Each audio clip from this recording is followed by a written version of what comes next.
এবার বলেন রিজিকের মালিক কে? আল্লাহ। আমি সবার আওয়াজ শুনতে চাই, রিজিকের মালিক কে? আল্লাহ।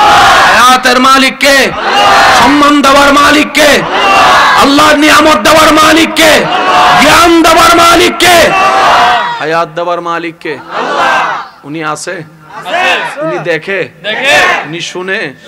উনি দিতে পারে? উনি দিতে পারে? উনি সাহায্য করতে পারে? যেখানে মন চায় সেখানে সাহায্য করতে পারে? এমন একজন রব যদি থাকে, বান্দার আবার টেনশন কি? মনে রাখবেন, টেনশন কাদের হয়? রবের সাথে যাদের সম্পর্ক দূরে, টেনশন তাদের। রবের রহমতের সাথে যাদের সম্পর্ক কাছে, তারা টেনশনে থাকে না। আগুনে পড়েও ইব্রাহিম নবীর মতো মুস্কি হাসতে পারে, ইউনুস নবীর মতো মাছের পেটের ভিতরে পড়েও শান্তিতে নামাজ পড়তে পারে, ইমাম হুসাইনের মতো কারবালার হাজার তীরের মাঝখানে থেকেও রবের দরবারে শুকরিয়ার সিজদা দিতে পারে।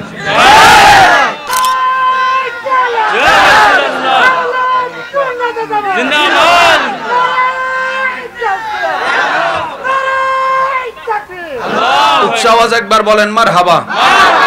যারা অভিভাবক আছেন, আমি আবদার করে বলবো, আপনার ছেলে মেয়েকে প্রতিযোগিতায় লাগাবেন না।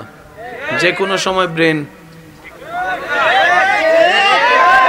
সেজন্য আপনার ছেলে মেয়েকে আগে ঘরের আদবের শিক্ষা দেন, আল্লাহ এবং নবীর প্রেমের শিক্ষা দেন, সুন্দর ব্যবহারের শিক্ষা দেন, ধৈর্যের শিক্ষা দেন, না পাইলে কিভাবে শুকরিয়া করতে হয় সেটার শিক্ষা দেন।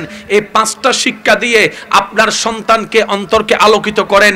এই সন্তান দেখবেন পরীক্ষার খাতায় গোল্ডেন এ প্লাস না পেলেও আল্লাহর রহমতে জীবনের পরীক্ষায় এমন জায়গায় আল্লাহ পৌঁছাই দিবে মা বাবার দোয়ায়, ওর আন্ডারে বড় বড় গোল্ডেন এ প্লাস ওয়ানে ওয়ালারা পিছনে পিছনে ঘুরবে এবং স্যালুটের পর স্যালুট দিবে।